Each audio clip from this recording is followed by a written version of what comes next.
One of the things that, if you take the best pitchers in the big leagues, they all have these three components, and they're very, very elite.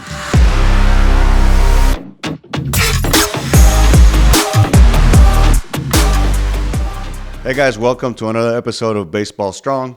Last week we talked about why can't we sustain fastball velocity. Fastball velocity is a very popular topic. Every pitcher wants to throw harder. I mean, that's just the name of the game. Major League Baseball is in love with people that throw 99, 100. This last week, we saw guys in the WBC throwing over 100 miles an hour. So gaining fastball velocity is a very enviable goal for all pitchers. But as we all know, it comes with a risk. Every time we turn the page or we see a social media post, we're talking about shoulder, elbow injuries. And in my honest opinion, no one really has the answers. But I feel like it is the name of the game. And if you're going to go down that road of trying to gain fastball velocity, then there's some things that you need to know. And it is my hope to give you some insight, to give you some ideas as to how you can gain fastball velocity, but also how to maintain it. And hopefully you'll stay safe and have a long and productive career. So today's topic is why lower body force production is the secret of a sustainable fastball velocity. There are many, many good training facilities in this country right now, many of which do a really good job of helping you gain velocity. And like I said on the last podcast, I am not against following that route. Baseball is, for many kids, it's a dream that we all want to get to the big leagues. And the reality is if you're a pitcher and you don't throw hard, chances are it's hard to get noticed. So you go to a training facility and you gain 3 to 5 miles an hour. Okay, but in my experience, and I've seen this, by mid-season, your fastball is right back to what it used to be. Or worse, people get hurt, guys get hurt. I've seen it. So here's the truth that most people don't talk about specifically. I know that everybody implies that velocity doesn't come from the arm, but sometimes in the messaging, we get lost and we don't point out the priorities in order to get the fastball velocity or to get the velocity that you want. Velocity is not an arm problem. It's a velocity. Velocity is a force production problem. There's not much research on how long do we sustain the fastball after you've gone through these training programs. There's not enough research on that. So I think to pursue that idea, I think it's a moot point. But what we have proven with the research is that the guys that throw really hard produce a lot of force through their legs. So if you're a high school player and you want to get more fastball velocity, my opinion, along with mechanics and arm action and patterning, the number one thing you should attack first, and I feel like it's the most important, you have to produce force through your legs. In my experience, I've had some young athletes come to me recently who tell me that they're going to go to a facility of some kind and I'm going to go to this place because I want to throw harder. But as we're working, I discover that they can barely lift their body weight with a squat. They can't do a good lower body movement without losing their balance. When I see a young player talk to me about gaining fastball velocity and they don't have the lower body strength to control their body, to me, that's a big red flag and it scares the heck out of me. So today we're going to talk about lower body force and why that is important. The reality is, for most guys, the velocity gains don't stick. That's been proven.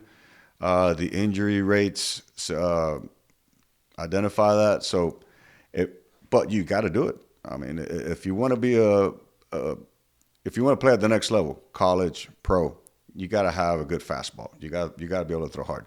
So, one thing that you guys need to know: elite pitchers produce a lot of lower body force.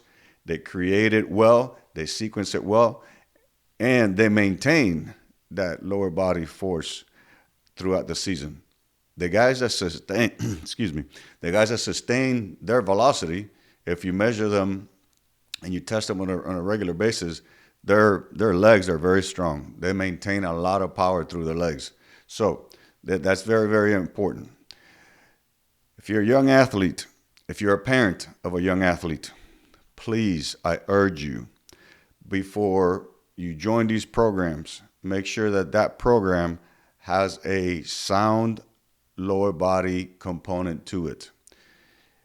Your child, your athlete needs to be able to put force into the ground. There are many ideas about how strong you need to be. There's not one real metric. Some people talk about 2.5 times your body weight on the squat and so on. To me, that's most of those metrics, most of those ideas came from football. So a lot of times they don't apply for baseball, but there are ways to measure your force production. And there are lots of ways to measure, are you applying the force at the right time? Are you sequencing at the right time? Are you starting? Are you stopping your lower body at the right time? So there are ways to measure that, and they are individual. There's not one table that says, okay, if I produce X amount of force through my lower body, that's what it takes for me to throw the ball hard. Because number one, everybody's different. Our bone structures, our height, our levers, our body composition, our genetics, everybody's different. But there are some common movements that occur in everybody's pitching mechanics that need to be there and need to be in a certain order. And the reason they are in a certain order is because their legs function in the right sequence and their legs produce force the right way. So, again, the arm does not create the velocity. The arm transfers the velocity.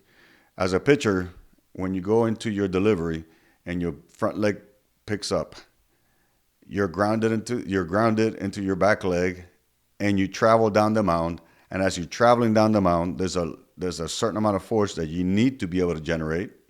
And then when your front foot hits the ground, that leg has to be able to decelerate your body and stop it so that the energy goes up through that leg, up the trunk, and out throughout the arm.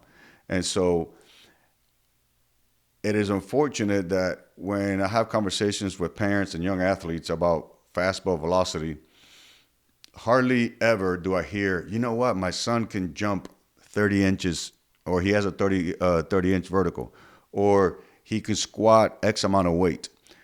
They always talk about, my son's got a good curveball, and my son can sink it, and my son can make the ball do this and that, and that's great.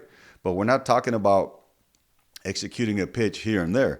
We're talking about maintaining velocity throughout the season and the season to come. So we're not just trying to improve the performance of your fastball for one short season. We're trying to get you to build on that and have a good season, healthy season, and then move on to the next. Because as you go up in levels, it gets harder to get hitters out. And so, yeah, your velocity is important, but also your location and your ability to stay healthy. There's one saying that we all kind of joke about is you can't make the club in the tub. So if you're in the training room, always in the tub getting treatment, you're probably not pitching. And if you're not pitching, why does it matter if you have a good fastball? So the velocity that I'm talking about, the lower body velocity, has a few components to think about. Is ground reaction force, the rotation of your hips, and the rotation of your trunk. All those three components have to be there, and they have to be explosive throughout the delivery. One of the things that, if you take the best pitchers in the big leagues, they all have these three components, and they're very, very elite. The velocities that they generate with their hips and trunk, the ground forces they generate with their legs are very, very high. And if you compare them to their body size, their relative strength and power is very, very high. So there are ways to measure whether you're generating the appropriate amount of force and you have the appropriate amount of rotational velocity according to your body size and your body weight. So that is one way to think about this. If you go to these facilities, are you getting measured via force plates? These devices, they help you determine whether you are applying the forces that are appropriate to your body. If you weigh 200 pounds, you should be applying a certain amount of force. If you weigh, 150, 170, whatever, it tells you, is this force appropriate? There are ratios to measure that.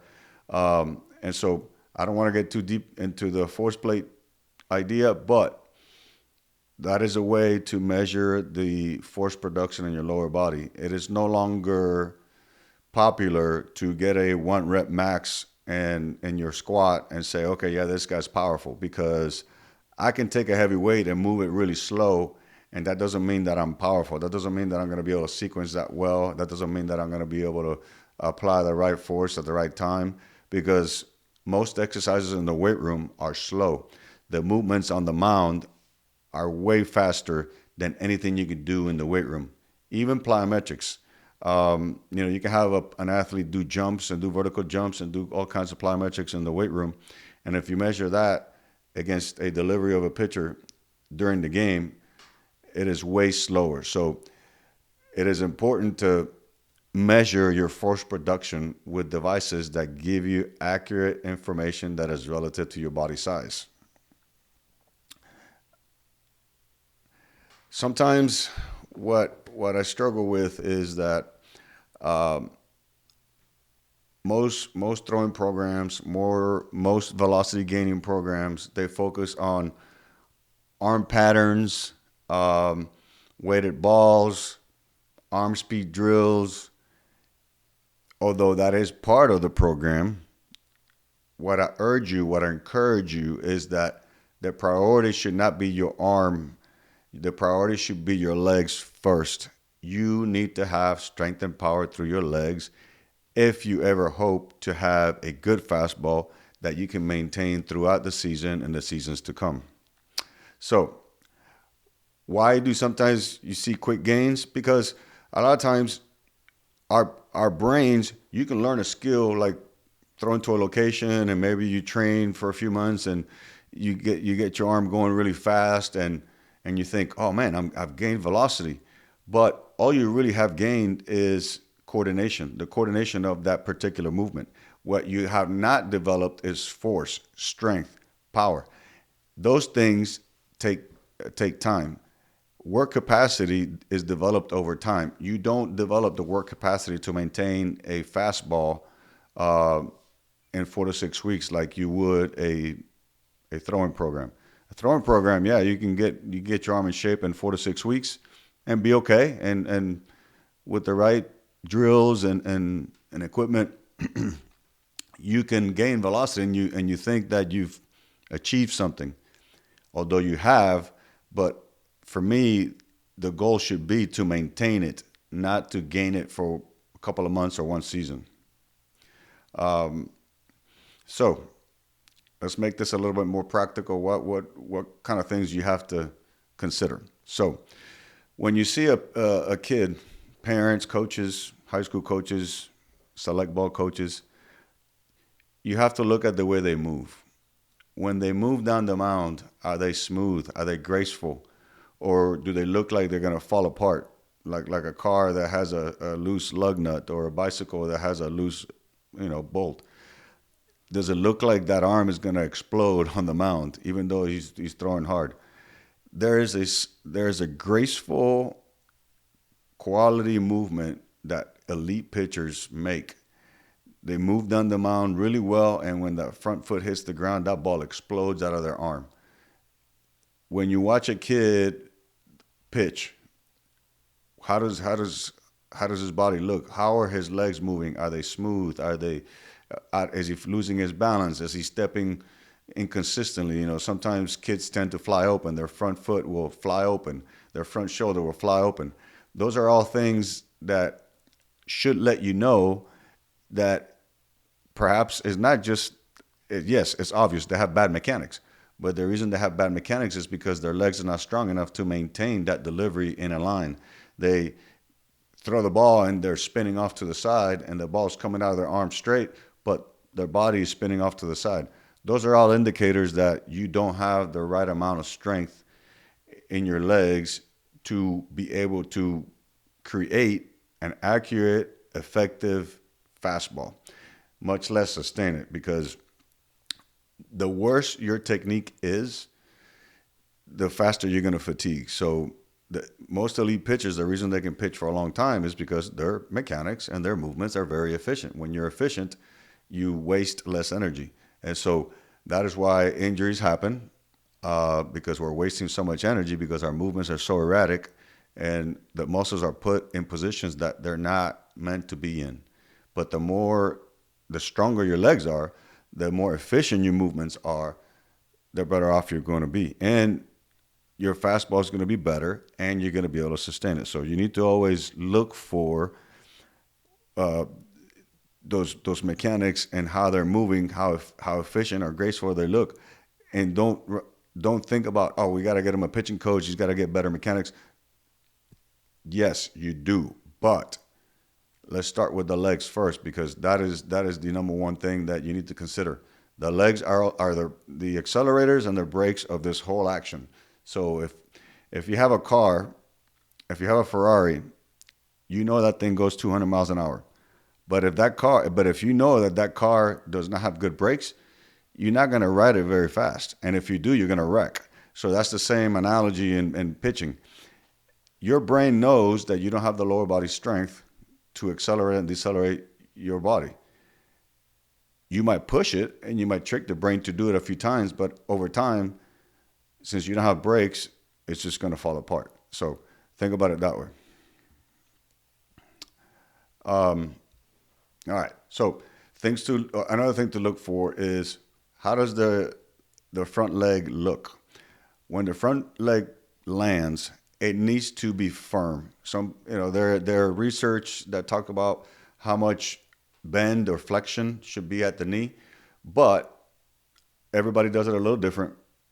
But what you have to do, and what elite pitchers do, is that front foot lands and it's a break.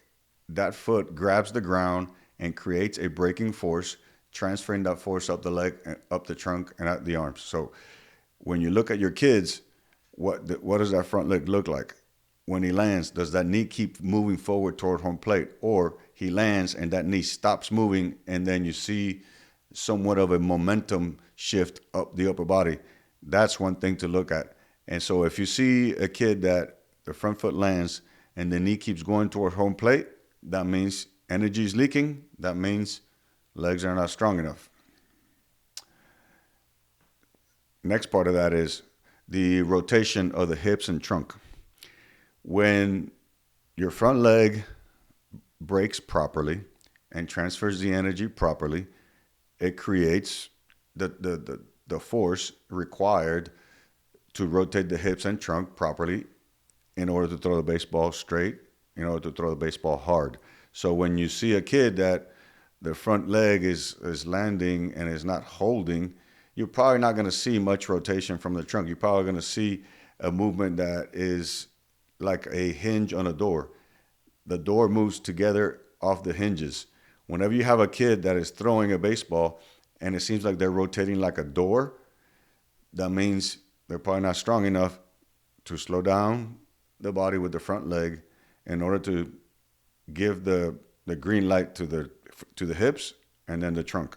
There's a sequence to it. Your front foot lands, force goes to the hips, then to the trunk, then to the arm. There's more details in that. I'm not going to go into that, but just for eye training purpose, so that you as a parent or coach train your eyes. Those are things you look for. If you see the kid rotating like a door on a hinge, chances are they're not strong enough. All right, so practical ideas. What kind of exercises should I be doing? Okay, so in my experience, squats and deadlifts have always been my go-to exercise. Reason being, is a two-legged exercise. Uh, you can put a lot of weight on the with these exercises. You can lift a lot of weight with these exercises. And when I say a lot of weight, I feel I need to say that a proper amount of weight is a heavy enough weight that you can control for 3 to 5 repetitions. At a young age, there's no need to be doing a 1 rep max with these exercises. However, you should be able to lift a decent amount of weight for 3 to 5 repetitions. And even though some people say, oh, well, we don't do squats because squats or deadlifts because squats are a vertical movement. I'm just putting pressure on the ground vertically. Yes, you are correct. But there is no other exercise that you can load like these two exercises. Your brain, your legs, your feet need to feel that stress. Uh, Even though it might not be the specific movement to pitching, your joints are feeling a good amount of force that they're not going to feel with any other exercises. Next part of this is power exercises. So we just talked about weight training exercises, squats, deadlifts, and such. Uh, Next part of this is the power exercises, what we consider more sport specific, what people call plyometrics. So jumping. Jumping is one of the best exercises that you can do as an athlete for several reasons. Number one, force production. When you jump, you have to use your body weight against gravity, land, and change directions. Uh, that is what we do in sport, especially in pitching. Your leg comes up, it comes down, then the other one comes around. And so anything that you could do that forces your body to change directions quickly, I believe is beneficial for anything that you could do on a sport field. So any type of plyometrics, any type of jumping, there's all kinds of programs on that. In my experience for many years in the big leagues, we tested a lot of vertical jumps. And I can tell you from experience and from some research that we did that the guys that had the best vertical jumps also had the most home runs, had the most power, and so on. So consider jumping in your program. Somewhere in your program, you should be a good jumper if you want to be a good athlete. The other part of that is we were talking about pelvis or your hips and trunk velocities. Best you can do for that is med ball exercises. There's all kinds of medicine ball variations, medicine ball throws. Some exercises mimic the sequencing of the lower body with the medicine balls. There's a lot of creative people out there that have done a really good job of getting creative with the medicine ball. One thing with the medicine ball for young athletes and even with the big leaguers, you want a ball that you can throw as hard as you can. A lot of times, I'll have a 12, 13-year-old and I'll say, all right, let's grab some medicine balls and let's do some exercises. And they'll grab a 10 or 12-pound medicine ball. And they start doing the drill and they can barely throw the ball. The idea of these exercises is to move as fast as you can. So you need to use a ball that is light enough so you can throw it as hard as you can, because what you're trying to do is get your brain to move fast. So my recommendation for young athletes, middle school, high school, 4 to 6 pound medicine balls is all you need for medicine ball work. And of course, there's all kinds of pulleys and bands that you can do, and you can mimic rotational work. Obviously, it makes sense. Baseball is a very rotational sport. It's a combination of linear and rotational movements.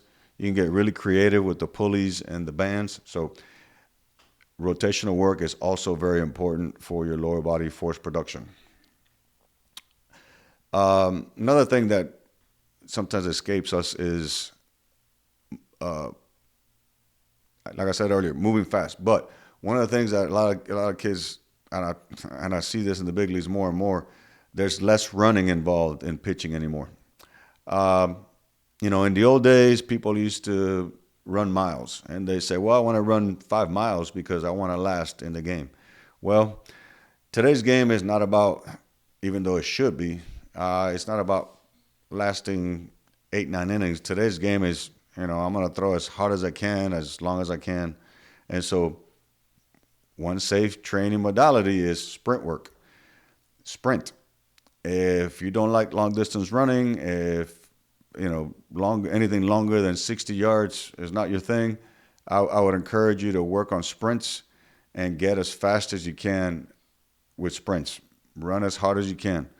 That's always going to be beneficial. Anything that you do with your body where you're moving as fast as you can is always going to be beneficial. So sprint work, very, very important. Um, there's some drills, that you can do with medicine balls, you can do with pulleys, you can do with towels, you can do with sticks. They're called momentum drills. You want to learn to be able to get momentum from your back leg to your front leg. So there's all kinds of drills. You can go on YouTube. There are a lot of programs out there that have a lot of interesting and creative ways to create momentum down the hill. Because the name of the game is you got to get going. You got to get going down the hill gracefully but powerfully. And then there's constraint-based drills. Sometimes you have to exaggerate a move or constraint or reduce a movement in order to force the body to do something. Sometimes, if you have a kid that uh, turns tends to rotate too much, perhaps you stand them up against a wall and you have them throw a baseball while their back is close to the wall so that they don't fly open. So there's all kinds of drills, but if you look up constraint based throwing or drills, there's all kinds of ways, a lot of creative ideas on how to reduce a movement or exaggerate a movement to get you going in the right direction. All right, so a few key takeaways to start wrapping this up. Strength alone is not enough. So, yes, I've had people that are way too much on this side of the spectrum. I'm going to get as strong as possible. I squat 500 pounds. I clean. I do this and that, and they ignore their mechanics. And then I know these others over here that all they do is pitching drills and shoulder work but they don't like to lift. The reality is that you need both. There's not one program that works for everybody.